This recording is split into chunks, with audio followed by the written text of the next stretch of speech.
Welcome to the Fantasy Empire. I am Theo Gremminger filling in for Nando Di Fino, and I'm joined, of course, by Chris Vacarro. Chris, how we doing today, man? This is it's wild. It's week 5. You have bye weeks now. The season is just flying by. We were talking about this in the pre-show. How were your teams doing in week 4? It's kind of a weird one. I had a lot of teams that were.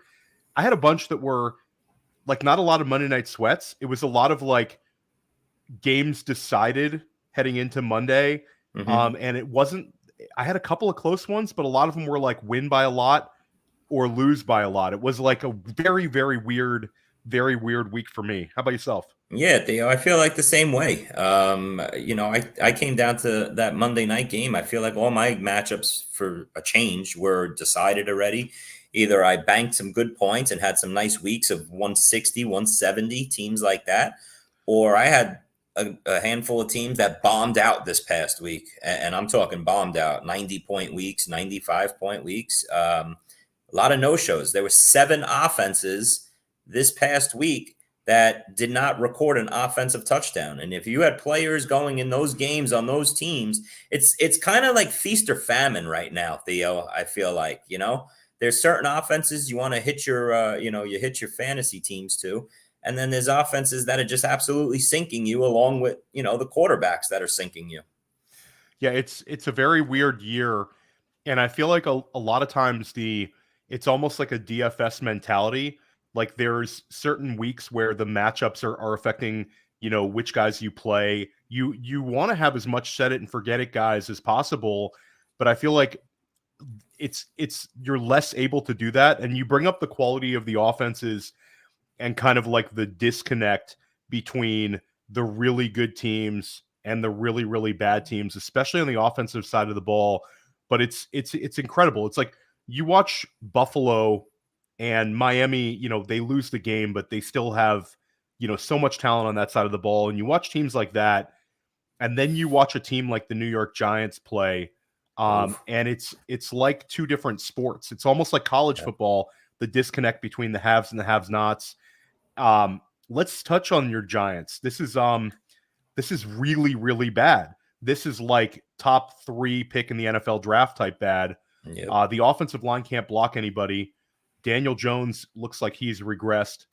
I think Brian Dable, I think he pulled a fast one on us, Chris. I really do. I think that the one-hit wonder. I don't know. You tell me.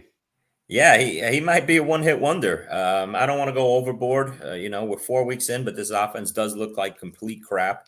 I know we were all attacking the offensive line, and the offensive line is bad. Don't get me wrong, but they were missing Andrew Thomas. The kid Neal hasn't panned out yet.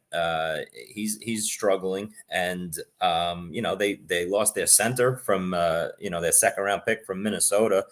Early in that game as well. So the whole offensive line got depleted. They're without their superstar Barkley to help out, some checkdowns and everything. But Dan Orlovsky did an unbelievable job. If you guys get a chance to check it out, a lot of those sacks were on Daniel Jones and not the offensive line. He took 11 sacks, which is a crazy number, but he's got to do a better job getting the ball out of his hands, finding those hot reads right out the gate. The pick 6 that ruined the game, turned the game completely off. Was all on Daniel Jones missing a pretty wide open Waller. Yeah. It's just terrible. And this is an offense that, if you have pieces in, which the Giants, we really don't have that many pieces of, right? The wide receivers and everything, other than Darren Waller that we keep getting hit over the head. We keep going to the well and getting hit over the head with every week. But Daniel Jones has got to go to the bench. I know one of our, listeners asked Daniel Jones or Sam Howell this week if we could address that. And I'll say right now, it's Sam Howell for me. I actually have a team that's Daniel Jones, Deshaun Watson, and I picked up Sam Howell last week. Sam Howell's right in my starting lineup. It's not even a thought. So, this Giants offense, hopefully we look up in 2 or 3 weeks when Barkley's back in and they're moving the ball more consistently. But somebody's got to step up. Hopefully that's Wan'Dale Robinson, Theo. I liked what I saw out of him that I think maybe he could be another piece in this offense that's, contributes to the Giants' success on a weekly basis. I like your Wan'Dale Robinson call, and I think it's kind of going a little bit under the radar because of how bad the Giants' offense looked. But he's now been, back for 2 straight games. First game back, he gets 5 targets.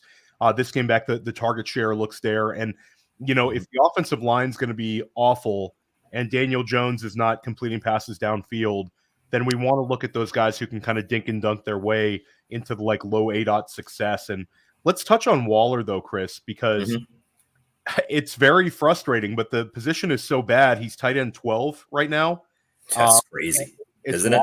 It's wild times. Right now, it's looking like one of the every year there's 1 or 2 players that get drafted higher in high stakes than they do in regular home leagues. The ADP, there's always a disconnect. There's guys kind of chasing a specific guy. This year we saw Garrett Wilson fly up. In the 20K NFFC to end the summer, he goes 3 overall. That I think Garrett Wilson's incredible. We're just seeing, obviously an offensive downgrade, but Darren Waller, we don't usually see tight end steam like this in NFFC. In FFPC, Waller steamed all summer, but then we saw a late bump with Waller going, sometimes in the 3rd round, living in the 4th round of these NFFC drafts, and he just hasn't made an impact. You could have waited and taken Evan Ingram. Hindsight's 2020, but do you see Waller kind of bouncing back here, a little Giants self-scouting and kind of get this thing going? How much adjustment do we need to make for Darren Waller? Yeah, listen, it's just a bad pick, through 1 month of the season. But Theo, like you said, the tight end position, if you go through it, they were all bad picks. And don't get me started. That 5th round this year in high stakes looks like a complete wipeout. You got guys like Dotson and others. I won't go through all the names, but the 5th round was a real, it was like the 3rd round last year in NFFC and high stakes. Waller, you got to take your medicine, but like you said, he's still in the top 12, Theo, and it doesn't take much nowadays to stay in the top 12 at the tight end position. If you went down the board a little more, you still landed on grenades everywhere you looked. Kyle Pitts, grenade. Dallas Goedert, grenade. George Kittle, grenade. Everybody was bad, and we're going to wind up turning around again this season, looking up and go, Kelsey and Andrews dominating the position again. And even Kelsey's not having putting up unbelievable Kelsey numbers, but the gap at the tight end position, I want to mention Hawkinson as well, Theo, because he had a terrible game, his first one this past week. I think those 3 are going to be separating themselves so much at the position that it's going to be, another huge advantage if you have those 3 guys compared to the rest. We got to mention our boy LaPorta in here. If you drafted LaPorta, maybe you gotta mention LaPorta. Mention LaPorta. So, Chris, let me ask you. I'll go completely off topic here because we talked about LaPorta yesterday on Mind to Mansion, and this is a guy that, take a step back. Do we both agree Sam LaPorta is a top 5 tight end rest of the way? I do. I see it. So this is a redraft show. But in terms of Dynasty, is Sam LaPorta the tight end 1 in Dynasty? Would you take him over anybody else based on his talent and his age if you could have somebody for the rest of their career? No. Give me LaPorta. I just passes the eye test. Just looks like he looks like a mini Gronkowski running out there up and down the field. Things change, Theo. We don't know the quarterback position, how long he'll have Goff and stuff like that. But as of now, the future looks bright for him going forward. I think he could be one of these guys that's around 8-10 years. That's just one of those tight ends that we draft as our top 2 tight end on the board going forward every year. Yeah, he looks incredible. And Chris, we've got to talk about Jameson Williams coming back from suspension. But first, let's take a break and hear from a word from our sponsors. Hey, we're all starting new fantasy leagues all the time. And more often than not, where do we start our fantasy leagues at Player Profiler? On Sleeper. Because it's the best. You can imagine my excitement when I saw Sleeper rolled out Sleeper picks, baby. And game stacking is the path to positive returns with these pick'em games. Find that sneaky shootout and set most of the players to go over their projection for that week. Or you find a game going to get dragged into the mud and take every member of the passing game for less than their projections that week. And if you pick up to 8, that's how you 100x your payout on Sleeper. It's called the Hail Mary. So if you use promo code Underworld, you get a $100 instant deposit match. Check out Sleeper's terms and conditions for details. These Sleeper picks are live in over 25 states. Yeah, buddy.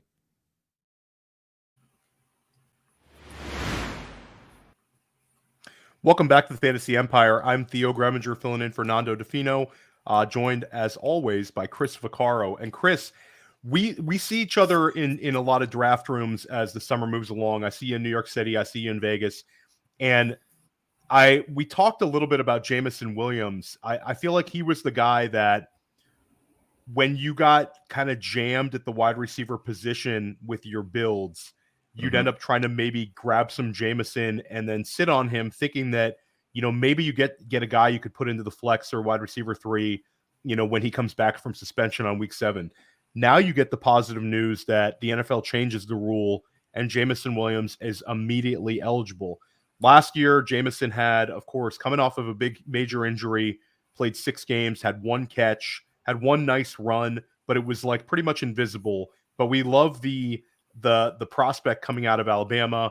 What are your thoughts on Jameson, his fantasy impact, and the impact he's going to have on the Detroit Lions offense? Yeah, Theo, that's a great point. What you just said, that was the mind frame. If you got into a draft and maybe you had you got a little behind in wide receiver and you're not liking your prospects there. Jameson was always going in that 100 to 125 range.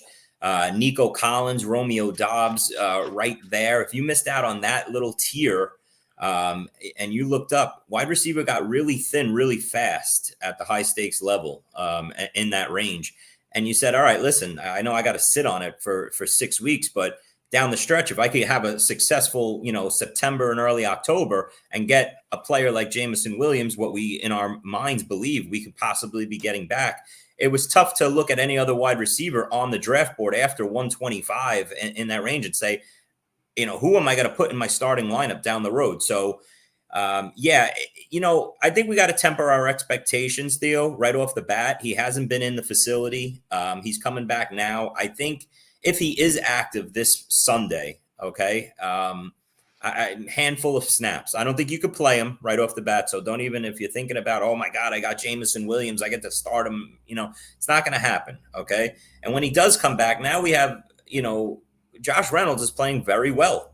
Okay. So is he going to he's going to run behind Amon-Ra and LaPorta target wise each week. So now we're looking at a receiver that is in a good offense, and he couldn't possibly be the third target, splitting that with Josh Reynolds. So I don't think it's anybody that we could look at and say, okay, we have a wide receiver 2 on our hands. I think it's just a nice player to have on your bench. We got a nice break here with the suspension getting reduced. Look at him as a flex play, and in certain matchups, you throw him out there as your wide receiver 3 on certain weeks. He gives you a nice, 3 for 60 and a touchdown type game. But, too many targets fuddled to St. Brown and LaPorta here. So, on draft day, I liked the prospect of taking him. But now as we get into the season and him coming back, I have to temper my expectations a little bit, Theo. And I think you kind of hit the nail on the head, though, Chris. Like, the biggest takeaway is Josh Reynolds has had, I believe, 65 receiving yards and 6 targets in every single game that he's played this year. He missed 1 game, and he also had a 2 touchdown performance. So I feel like Jameson Williams was the guy that if the other receivers were kind of struggling, he would have been able to step right in. But Reynolds has been so good. I think that Jameson will be ahead of Raymond, ahead of Marvin Jones off the bat. Yeah. But Marvin's dust. Yeah, Marvin's dust. Yeah. Thank you for your service to us over the years, Marvin Jones. Yes. We got a lot of fantasy value. You made a lot of money, Marvin, and but maybe he gets released. Who knows? But listen, what about Jared Goff here in this offense? Now you get another weapon there. You get a strong offensive line, one of the best in football, and a great running game. Okay, and all of a sudden, Jared Goff's going to keep pumping out some top 8 QB weeks. and with the quarterback landscape looking the way it is, I look at my benches. He's the backup on a lot of my teams, and I'm immediately thinking about putting him in right now and maybe riding Jared Goff here. This looks like a week where he could go 303 touchdowns. And once Williams gets incorporated into this offense in a couple weeks, he's going to have weapons all over the field, man. And he's looking like one of these quarterbacks that if you waited on quarterback, you stick him in there each week, he gives you solid numbers. Him and Brock Purdy, our guy Purdy, Theo, guys like that, they're a comfortable 25 fantasy points a week in NFFC scoring. So yeah, so Brock, let's also stay with Detroit though, Chris, because Jahmyr Gibbs. Oof. What I don't think so. It's funny, Chris. Like we had such a emotional ride last Thursday because David Montgomery's announced out for like an hour. Mm-hmm. So if you're on the West Coast, you maybe didn't experience this, but us New Yorkers, you get the little prompt, whichever service you use. Yeah. Shout out to you guys. At Sleeper, they're one of our sponsors, but Sleeper drops a little bit of ping on your phone and you look at it and it says David Montgomery out and you got Jahmyr Gibbs and you're like, okay, this is it. National TV, Thursday night game, prime time. Let's unleash Jahmyr. Let's go. And then David Montgomery's announced in, but you still are like, okay, maybe they're rushing him back. I know for me, we left David Montgomery on a few benches. I started him in a couple of leagues, but it wasn't like I started him being like, oh my gosh, I'm so excited. It was more like I'm struggling at the RB2 or the flex spot. I got to use David Montgomery, even though I think he might struggle. And then he goes insane. And on the flip side, Jahmyr Gibbs, it was like a funeral on fantasy Twitter, but the guy gives you 9.5 points, despite Montgomery having a historical day. I think people are trying to make sense of what's going on here. What do you think about the running back situation in Detroit? Well, real quick, Theo, we talked about that last week after that game. I'm a huge Montgomery owner. That was one of my guys this year. I wanted to constantly, every draft I was in, he was my target for that 7th round. And that was my plan. I wanted to hit one big running back early, wait on running back till that 7th round, and grab a Montgomery, Khalil Herbert, Brian Robinson type. So that was my number one plan at running back this year. Montgomery, when you own that many shares, Theo, we talked about this. If you own a lot of shares of a player in a situation like that, we don't usually go all in, right? We pick and choose. We say, all right, I got some better options. I got some good options on my bench. I'll sit Montgomery on this team or whatever. And then he drops a 35-point week, the week that you dream of. And, even if you put him in, just say you have 10 shares of him, you put him in 8, you're not happy the next day because you sat him and missed on 35-point games on 2 leagues. So, that aside, Theo, I think the reason with Gibbs, and by the way, with Montgomery, Theo, I think how quickly one game changes our mind on players and outlooks for seasons. Montgomery, we liked him and everything, but after that past week, now we look up going into this week and we're like, oh my God, I got an RB1 top 10 running back on our hands, right? Yeah. It's very week to week in our game. I think we have to start changing our outlook. It's not like the old days. The last couple of years here, we always quick to see a big game from a player and go, okay, we're good going forward, or a bad game or two, and we're bad going forward. It's a week to week fantasy game now. We can't say, okay, this player like Khalil Herbert, I don't want to get off the topic, but I considered him like dust for the last 3 weeks. He was on all my benches. Now he comes in, he has one good game, and now I'm like, all right, I got my solid RB2 that I thought I drafted back. And now after this week, if he has a bad game, now our mind frame goes back to bench him. He's done, whatever. So it's just a week to week game. Get through this week. We put so much effort and time into every week. Get through it, make your best lineup decisions and everything, and then we'll tackle next week. But stop thinking like down the road. Theo, as for Gibbs, and I want to bring in Ramondre Stevenson into this argument. Gibbs was a 3rd rounder. Ramondre was kind of a borderline 3rd, 4th rounder. I think the mind frame is different. If you drafted receiver heavy a little early and then went in and got Jahmyr Gibbs as your RB1 in the 3rd round, you're feeling way more terrible because you thought, okay, I hit receiver hard the first 2 rounds, got Gibbs in the third or the fourth, and he's my RB1, and he's going to give me 17 to 20 a game, and my teams are going to go crazy. If you did it the opposite way, just say, and you drafted a McCaffrey in the first round and then hit Gibbs in the fourth, it's not hurting you as bad because Gibbs is giving you, 10 points, 12 points here, whatever. It doesn't hurt your fantasy team as much when you look at, you say, all right, that's my RB2. He gave me 12 points. I look around my leagues, RB2 is garbage. The running back position is killing people.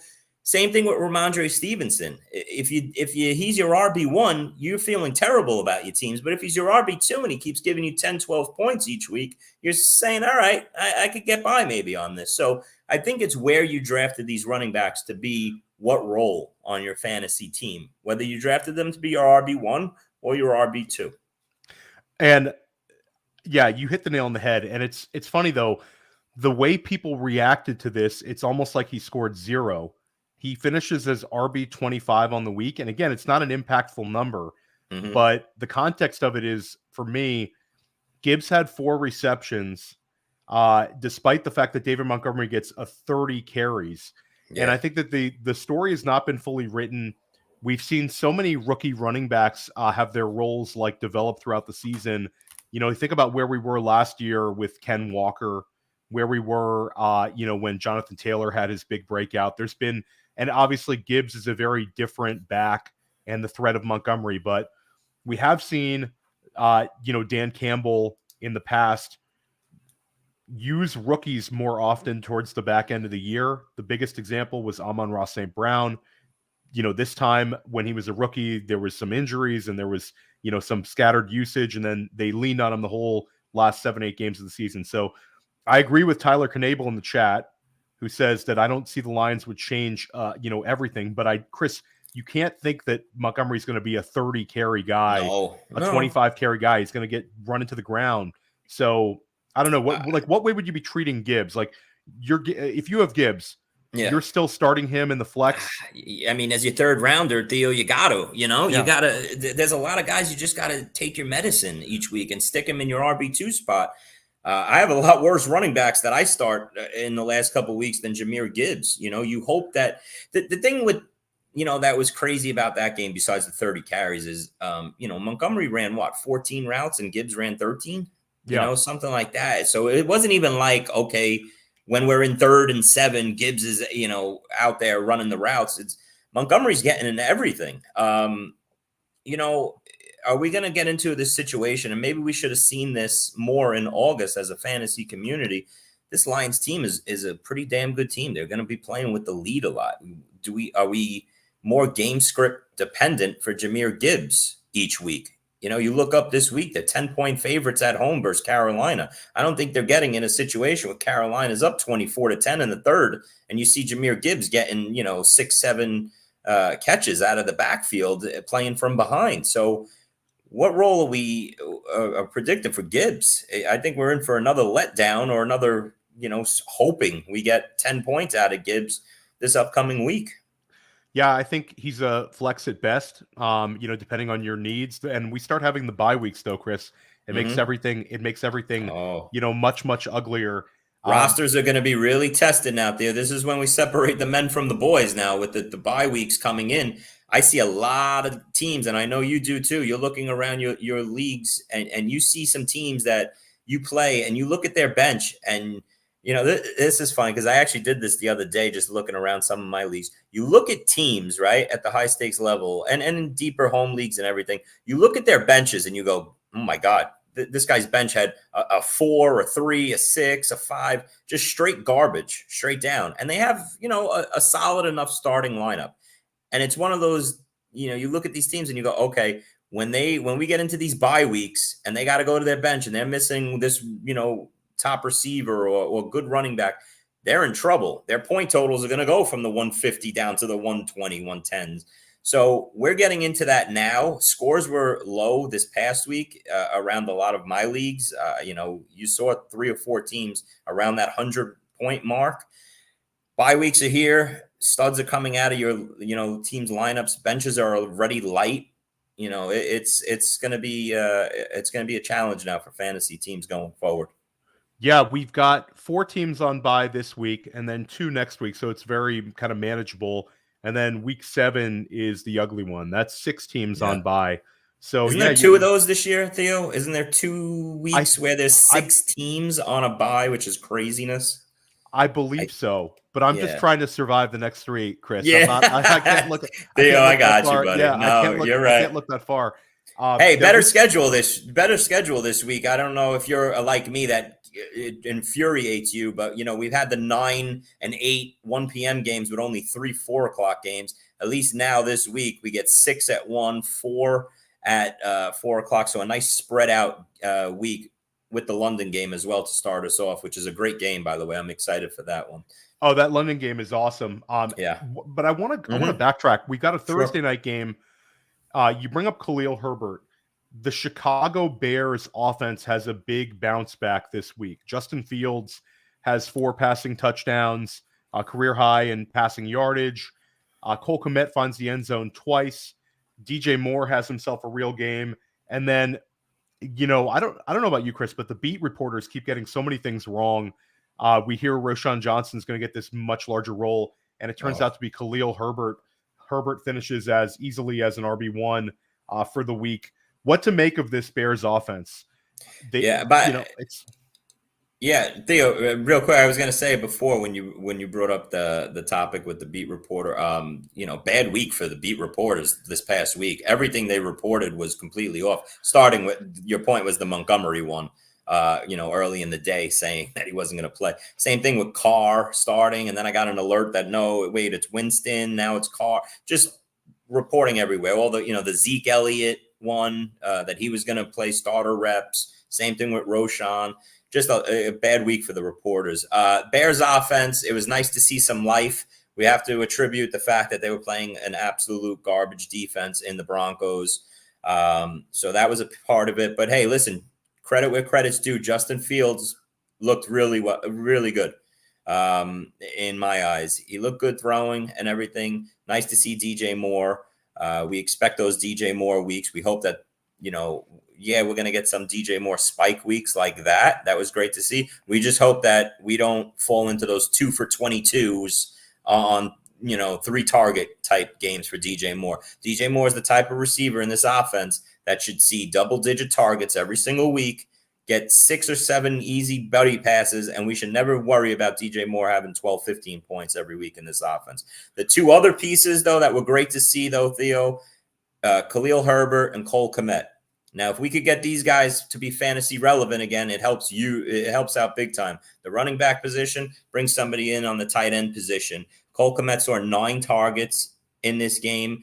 Maybe he goes from, and this happened last year, Theo. This is the crazy thing. The first month of the season, Justin Fields and Cole Kmet were useless. We dropped both of them, okay? And then what happened? Cole Kmet went on to have a top 6 tight end season the second half. Justin Fields rose from the dead to become, Joe Montana. And are we seeing that again this year? And correct me if I'm wrong. I'm just thinking, wasn't last year in like week 5 on a Thursday night, it was the Bears and Washington that played that game that turned it all around? That was the end. They were so bad in that Thursday night game that then week 6 they picked up and took off. Was that a Thursday night game? I know that they played. Yeah, I believe they were on a Thursday night last year. Weird that they're playing again this year at basically the same time, Chicago and Washington, and maybe this is the second week of the Fields and Cole Kmet, revitalization tour.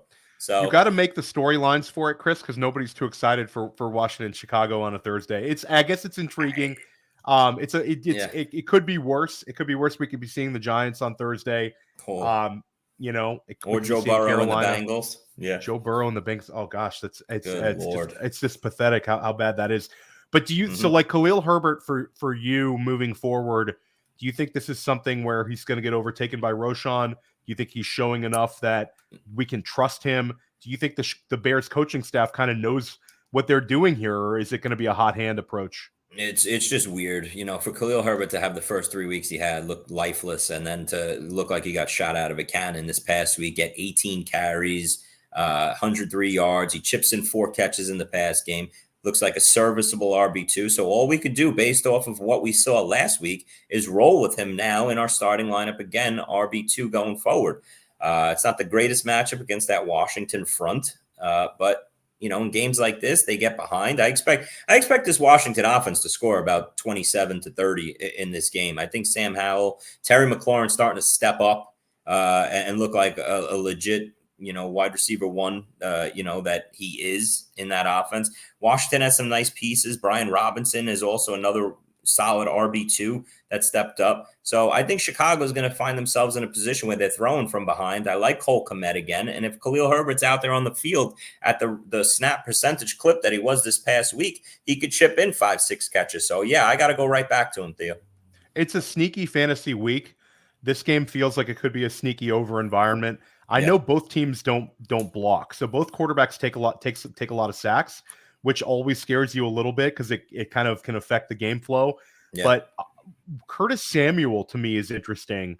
Mm-hmm. He had the kind of the bump up in usage. Jahan Dotson has struggled. I know Jahan Dotson caught the touchdown, but you couldn't really do much less with 9 targets than Dotson did last week. And now Dotson's got the ankle. Your thoughts on Curtis Samuel as a sneaky play? Shout out to our boy Nando. I know that's his guy. That's his boy. Shout out Nando. That's biggest courtesy. He's probably wearing. I got a text. Yeah, no, I got the text during the day on Sunday. Was that Curtis Samuel in the end zone? So I said, all right, Nando. Listen, the Curtis Samuel is one of those guys you see on some waiver leagues right now, and he's going to command triple digits probably tonight. Just because we're all so desperate for players that we could take off waivers and into our starting lineup. And this matchup looks good. And he's seeing the time on the field. He got the targets. They still do those gimmick plays, the end arounds that got him in the end zone and everything. So, yeah, he's a serviceable piece here. Is this going to lead to Dotson being, we thought this offense coming in, Theo, was going to be Terry and Dotson. And they were going to see crazy targets every week. And now 4 weeks in, Logan Thomas gets his pieces. Curtis Samuel is still a thing. So, Samuel, a good bench piece to have, Theo, going forward. Some weeks you could slip him in there as your flex play and hope he gives you 10, 12 points. But he's never going to command. These weeks are going to be 1 out of every 6 or 7, I think, where he drops to 18 fantasy points and sees that. Dotson, I don't know where you're at, Theo, with Dotson. Obviously, he's been a huge disappointment for where he's gone on the draft board this summer, but he's still commanded 9 targets. And it was a game that they got behind, and not behind. They actually were winning that game for most of it, but it turned into a little bit of a mini shootout. That's what you want to see. But Washington's going to be in those positions a lot, I think, this year. So I'm not giving up yet on Dotson, but it's been a disappointment for the first month. Yeah, it's definitely been one of the kind of the biggest. It's hard to call a guy drafted even in the 5th round like one of the biggest busts, but he's been a huge disappointment for people that saw him as kind of like you were pulling a fast one.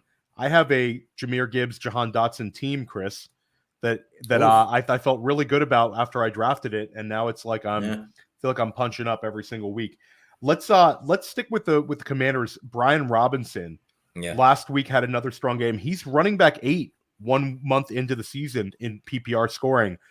Your thoughts on him, how reliable we feel with Brian Robinson? He's kind of like found money based on where you drafted him.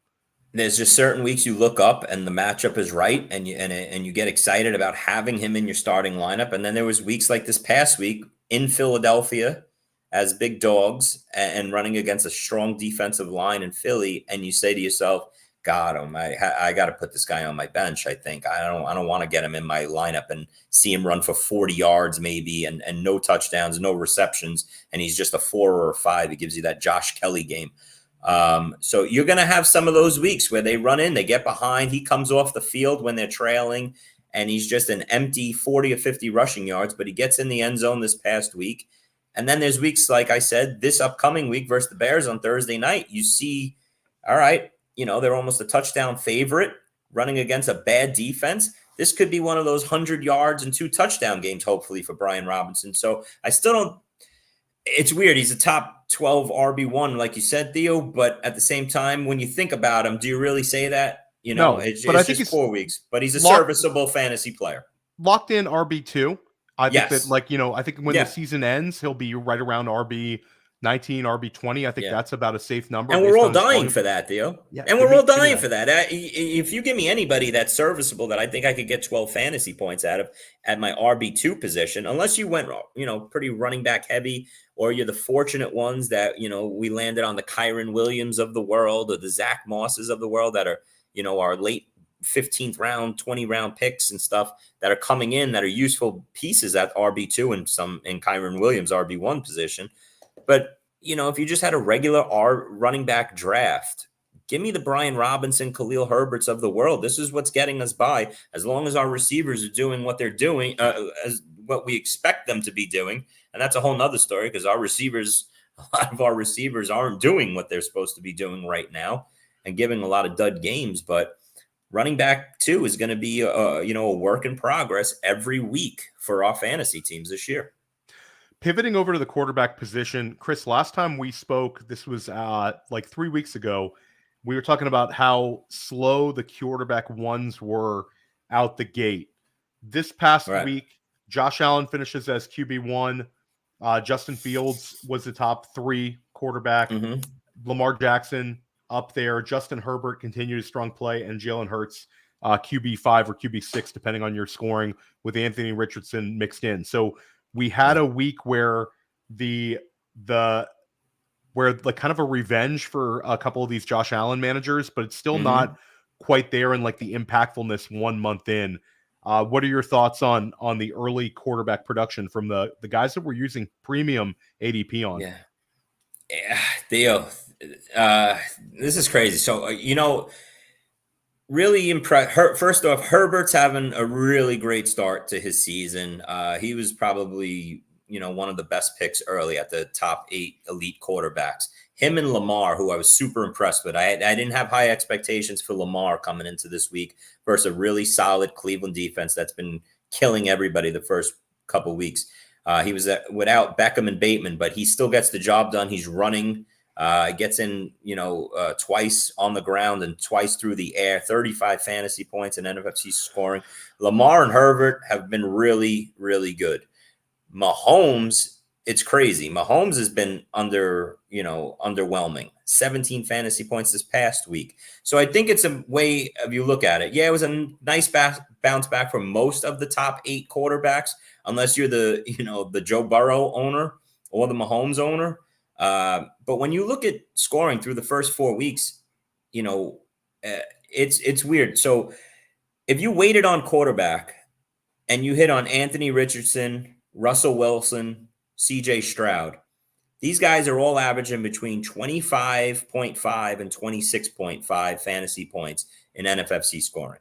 Okay. Those 3 names that I just mentioned. Okay. They were not QB1s, any of them. Now, let me tell you about the QB1s that we drafted at the top of the board. Jalen Hurts, Pat Mahomes, and Lamar Jackson. Okay? You know what they're all averaging through 4 weeks? They're all the same numbers, 25.5 to 26.5. So they're not killing you, Theo, but at the same time, you drafted these guys to give you 35, 40 a week and have the huge separation. That's what we took these guys in the 2nd, 3rd, 4th rounds for. Okay. We're getting the same production. You look at guys' teams that have Anthony Richardson or plugging in Russell Wilson or CJ Stroud, and they're neck and neck with the Mahomes and Hurts teams right now, So I think that's the frustrating part if you went elite quarterback early this year, is that there's no crazy separation from us and some of the guys that, you waited on. Never mind the Kirk Cousins and Tuas. Even though Cousins and Tua came back to life this past week, they've been pumping out great, numbers each and every week, the first 3 weeks. Yeah, I think it's the separation is really the biggest takeaway, Chris, is because these one-off positions, when you use that early ADP on them, it's not so I can say, hey, Chris, I have quarterback 5 and you only have quarterback 11. Therefore, it's a much better pick. It's that I have like a 7-point per game gap, a 6-point per game gap on you. That's why I use that high pick. So, seeing the late round quarterbacks and the mid round quarterbacks, challenging these guys on a weekly basis and outscoring them. It's very frustrating for a lot of, fantasy managers who've maybe gone years and years of waiting on quarterback and then finally saying, you know what, this year it's impactful to take these guys. So, which a lot of people did, Theo, obviously this year, that was the talk all summer long, was that everybody was moving towards this elite quarterback revolution. And that's why the top 8 guys were all in the top 5 rounds. And yeah, you get the games like, this is why we drafted Josh Allen in the 2nd and 3rd round this past week to give the 50 fantasy points that he just gave. That's what you're signing up for when you get these guys early. I'm still underwhelmed. Jalen Hurts is on my biggest team each week. I'm waiting for the 40-something. He's just giving me that 25. This week he gave 30, but he's right there, like I said, with the 26 average. I didn't sign up in the 2nd round, late 2nd round, take Jalen Hurts to be to fit in. Yeah. I took him for the Josh Allen games. And yeah, that'll maybe happen, but I want to see it, I want to see it quickly. What you didn't do, Theo, is Joe Burrow and these guys that are sinking you. Because if you have Joe Burrow, your team is sunk. Yeah. If you have Joe Burrow, you're not using him.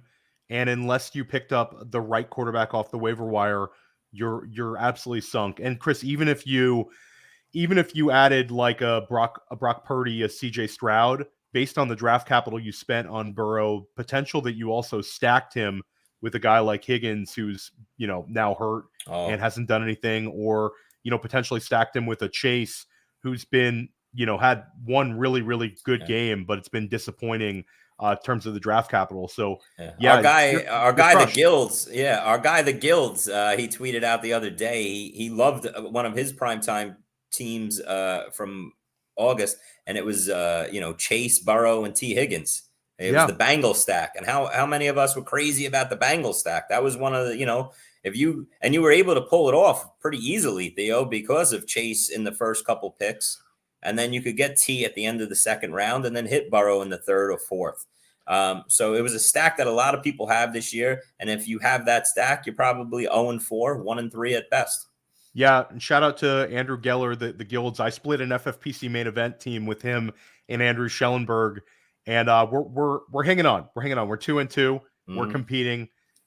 Team looked dead week 1, but we fought back. So we'll see. And that's a Jalen Hurts team. So we'll see how that goes. As for Burrow, Theo, I'm sorry to get. As for Burrow, it's crazy. This past week, I made the decision 2 weeks ago. I have 2 Burrow teams, and ironically, they're both backed up by Purdy. 2 weeks ago, I went with Purdy, and it worked out well. This past week, I went back to Burrow just because of that matchup with Tennessee, and he bombed. So this week, where would you go? Would you go back to Burrow versus Arizona and play that, matchup? Or have you seen enough now? We talked about this a couple weeks ago, Theo, when we were on the show together about, putting your pride aside and just saying this isn't happening right now. And you got to go to the backup that's giving you the steady 24, 25 points and forgetting about, you're not getting 40 fantasy points out of Burrow right now. What's his upside? 25? I'm scared to play Burrow. I think he also, there's a chance he gets knocked out of the game too. He doesn't look right to me. I know that we keep hearing these reports that he's healthier. He doesn't look healthy at all. No. It's a lot of kind of fake, news out there and a lot of fake reports about a lot of things so far. And Burrow, in my opinion, we should have if we could have relitigated this season, when he got hurt, they should have put him on the IR. They should have gone into the first 4 games of the year. In retrospect, you could have gone 1-3, with Browning as your quarterback. But they rushed Burrow back, and I think the whole season's going to kind of be lost from this. Yeah. And Chris, I wonder if T. Higgins doesn't get traded to Carolina, because I think that if the season's lost, Jamar Chase is going to get that monster deal. Yeah. Burrow just got paid, and you're hearing that Carolina wants to make a move. I think that might be the one. Theo, that's a great point, because we're hearing that Carolina wants a one. They're not going to give T. Higgins the money he's looking for. He's gone. If they lose in Arizona this week and maybe one more week, and then they have a week 7 bye, I believe. If they go into that bye week 1-5, you could kiss T. Higgins goodbye, I think. Okay, they already have Tyler Boyd. They have a nice young rookie slot receiver in Charlie Jones that I think has a nice future ahead of him. They won't miss T. Higgins that much. And if they could get a draft pick or 2, for T. Higgins? No doubt about it. You could see him moving on to Carolina. But Theo, how about this? I've been thinking about this since yesterday. Who's struggling offensively right now that could use a legit number one receiver? Multiple teams. Is it? Yeah, you're right. But is it maybe Kansas City Chiefs and Pat Mahomes? Could 100%. T. Higgins wind up in Kansas City and say, hey, listen, we got a championship type team here, but these receivers suck. And let's give Kelsey another weapon, in this offense. Besides Mahomes, another weapon besides Kelsey in this offense. Bring in T. Higgins, and he hits pay dirt landing in Kansas City to make a run at another Super Bowl while they still have all their pieces together here. I could see him getting moved to Kansas City. I would love that. I'd love to see Kansas City add your guy, Hollywood Brown, who is also entering a contract year. So, Chris, hopefully we can manifest a few fantasy trades. We see more and more trades we didn't used to see NFL teams trading a lot. And now in these last couple of years, we see trade deadlines like it's the NBA, So it's nice. I expect a lot of pieces to be on the move. And let's get T. Higgins out of there. Let's let's talk about a great situation right now. When we spoke last, Christian McCaffrey was off to a red hot start. Yeah. Now he's up to 30 points per game. So the start keeps getting better and better. How impactful is Christian McCaffrey, especially when you compare him to guys like Josh Jacobs, Ramondre Stevenson, Derrick Henry, the kind of the lower end RB1s, not to mention the other RBs like Nick Chubb lost for the year, Saquon Barkley, multiple week injury, Austin Eckler, multiple week injuries.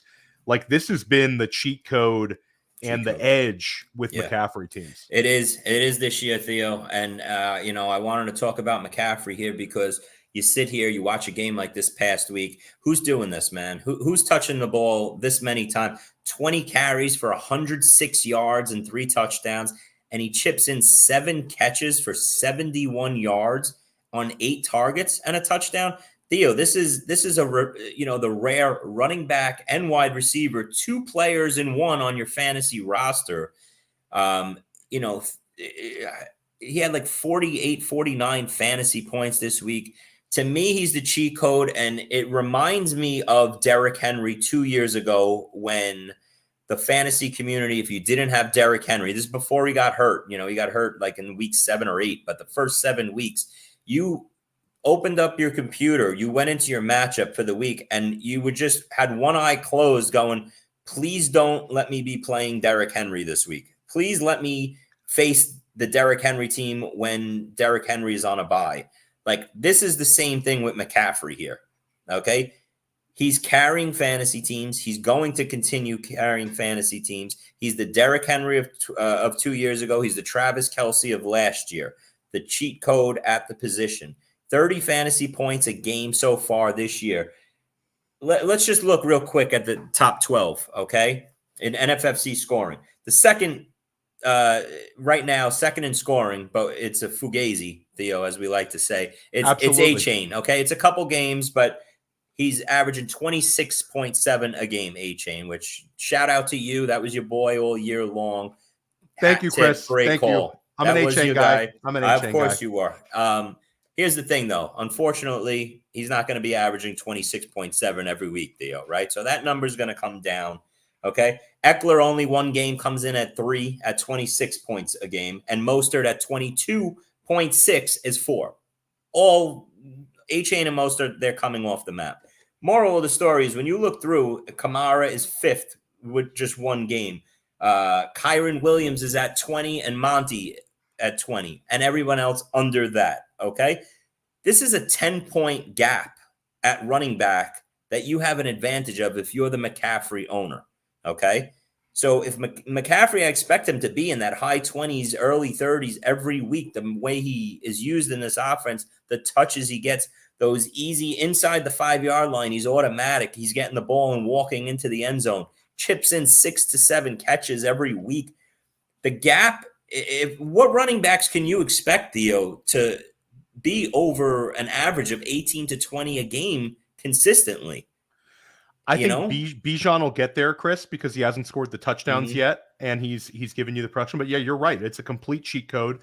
And there's a complete unwillingness to give other running backs touches so far. Like it actually makes me like Elijah Mitchell more in the game that Elijah Mitchell misses with a knee injury, because they kept giving the rock to McCaffrey, and he's so efficient. But it's an absolute dream. If the season was redrafted, he's the number 1 pick, hands down. Yeah. And Christian McCaffrey teams are looking really, really good right now.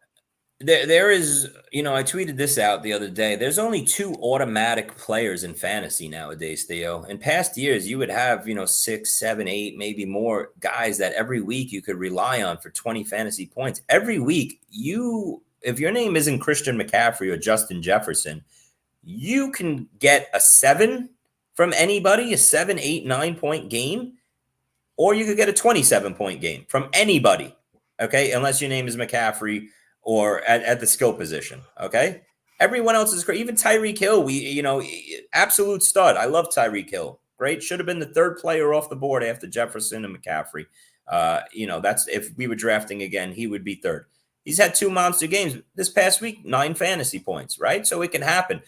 The only 2 people you feel comfortable about going, okay, first person in my lineup every week is 25 points, automatic, is McCaffrey and Justin Jefferson.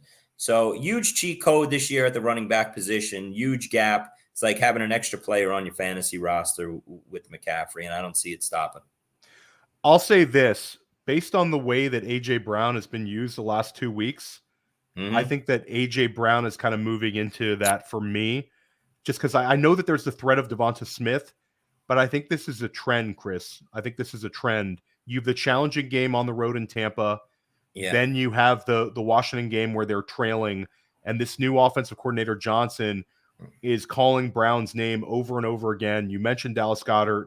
A.J. Brown, to me, might be like 3 weeks from now, we might be saying A.J. Brown's the league winner at the wide receiver spot.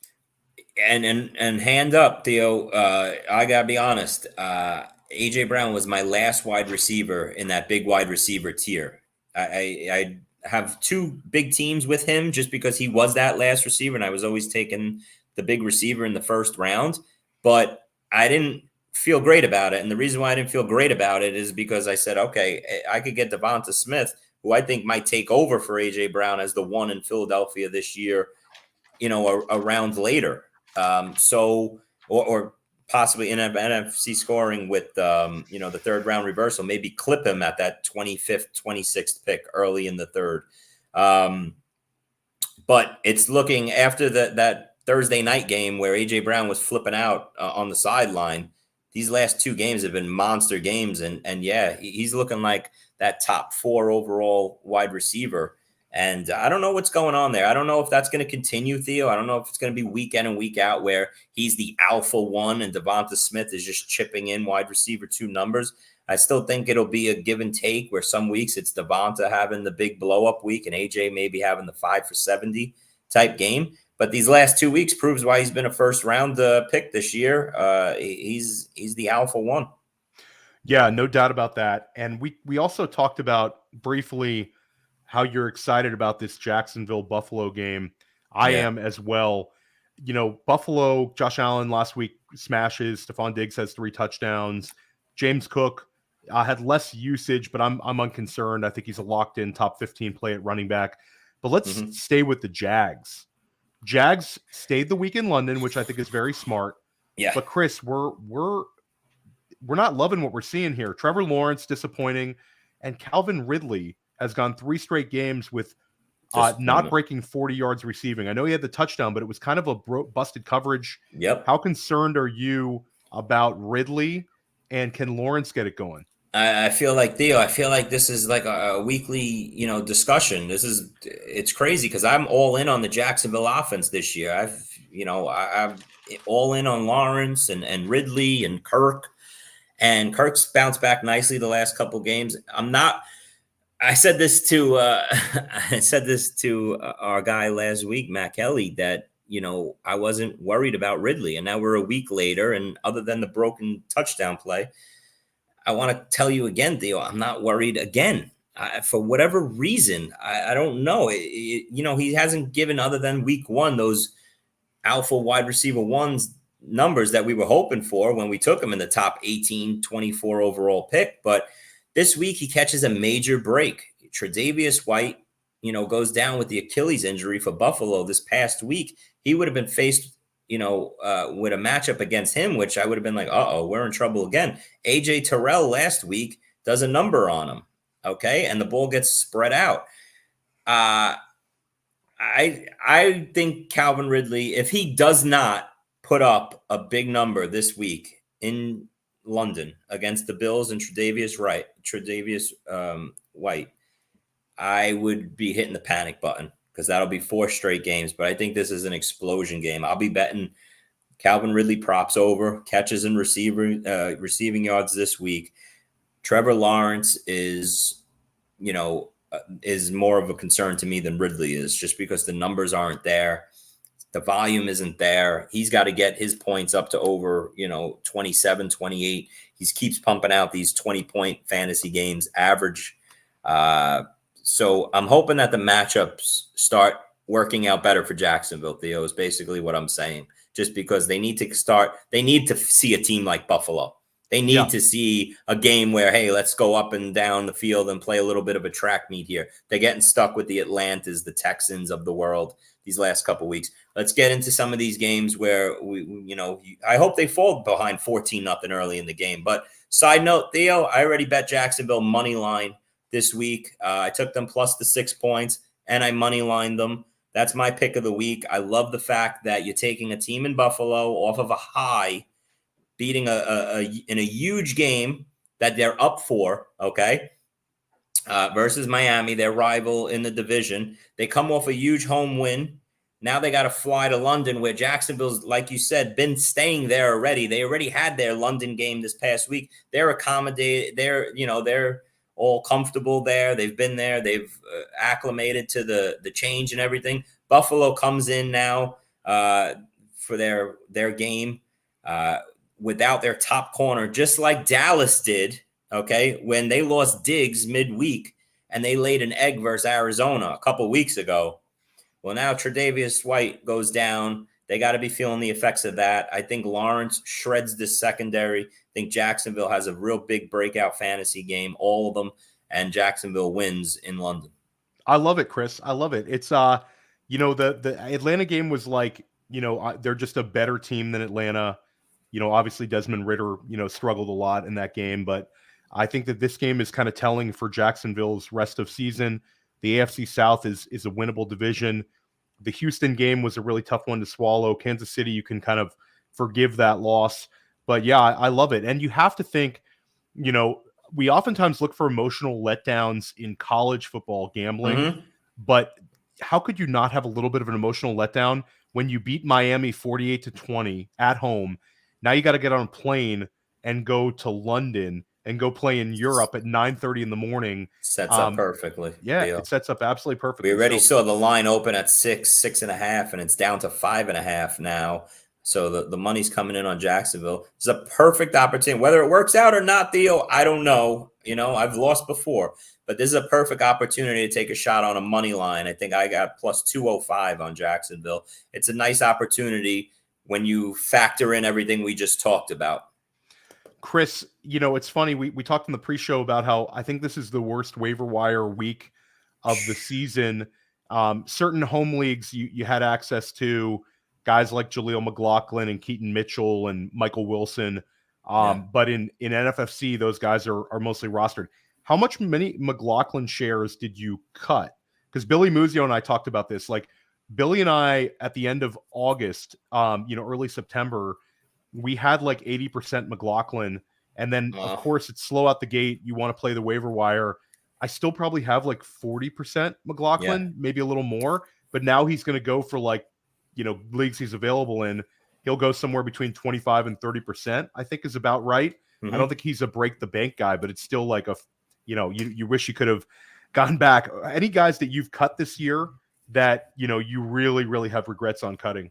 Oh my God, Theo, you're hitting the question. It's been paining me since Sunday. Okay. And to your McLaughlin point, I'll raise you Michael Wilson. Yeah, who there was you go. on I don't know how many of my teams. If I'm in 4 big auction leagues, Theo. In all 4, he was my $1 end of game wide receiver.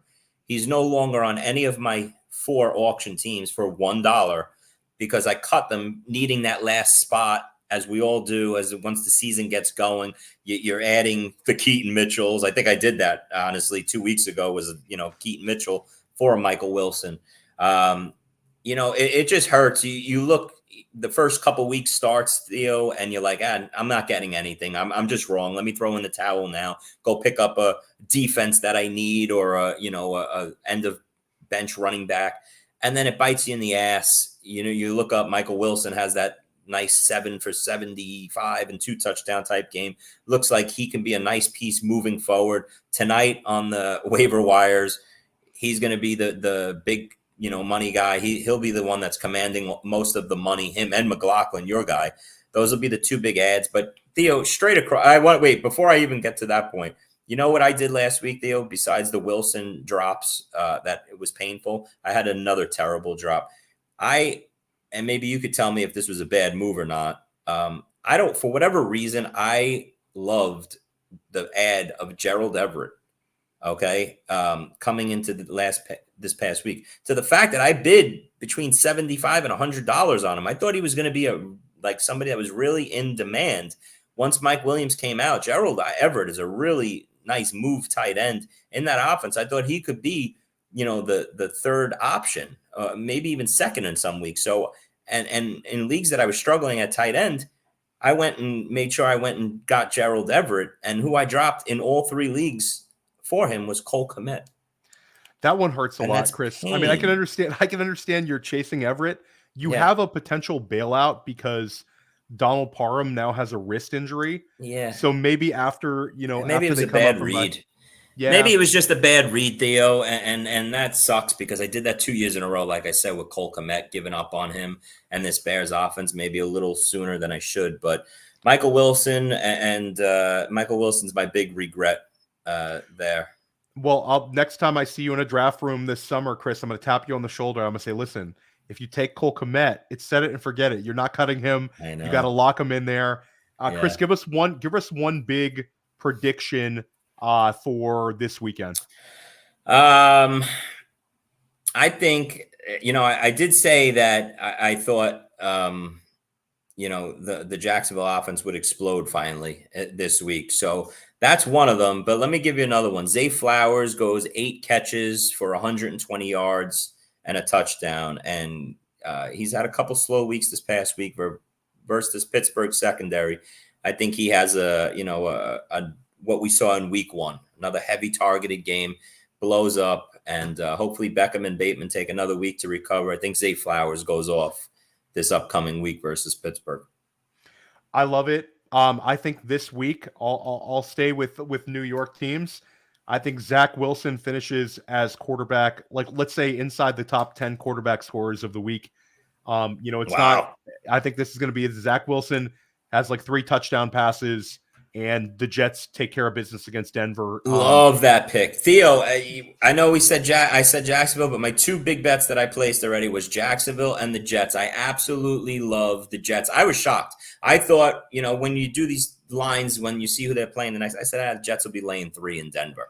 Okay. And then to see that they were catching a couple points, I was shocked. I think defensively, the Jets win this game on defense alone. And go into Denver and they win a game 24-13 type. This is a huge game for the Jets, and they know their prospect for the season. They're 1-3. They can't go to 1-4. This is a season-saving type game. I still think Denver sucks, and this defense for Denver, Zach Wilson could take advantage of. Yeah, and I love the fact that they're targeting Garrett Wilson. It's not let's try to trudge in the mud. It's let's target our stud. They got 14 targets from last week. Shout out to Hackett, shout out to Saleh. This is a fantasy empire. People in New York are happier when Garrett Wilson is getting targeted. A lot of smiles on the faces for Garrett Wilson fantasy managers a week from now. Chris, this was awesome. Let everybody know where they can find you. Yeah, every week my article at The Athletic, you can check that out there, and on Twitter at Chris Vacarro GST, or in Tribeca at Greenwich Street Tavern every Sunday watching the games. Come on down. Pop in to the Greenwich Street Tavern. Good time to watch a game down there. Chris brought up the fact that there's multiple 4:00 games. You're not going to be bored at 4. You can have something good on the screen, something good to eat, something good to drink. Definitely check out the GOAT District and the Deep End if you like high stakes talk. Those two shows are now both on Tuesday evenings at 8 and 9 consecutively. Mike Shope, Adam Krautwurst, JD, Dan Williamson. I'm in the GOAT District, a couple times a month, and there's some high stakes talk in those leagues as well. Stick with the Fantasy Empire all season long, right here on Player Profiler, 11:30 on Wednesdays on the East Coast. And yeah, I got press coverage tomorrow, Thursday at 3:30 with Andrew Cooper of Fantasy Alarm. That should be a very good one. We hope you guys crush your leagues this week. Stick with Player Profiler all season long. We got you covered. We want to see you make some money. We want to see you raise some titles. Hey, I want to take a moment to thank you for tuning in. It's important to me that all of our media be free. This is only possible because of you allowing a true independent sports media enterprise to thrive unlike any other in the business. So please subscribe to the All In Package to continue to make all of this possible, to ensure that all of our stats, information, data, content is available to you, especially you, the people that get the site and get the show.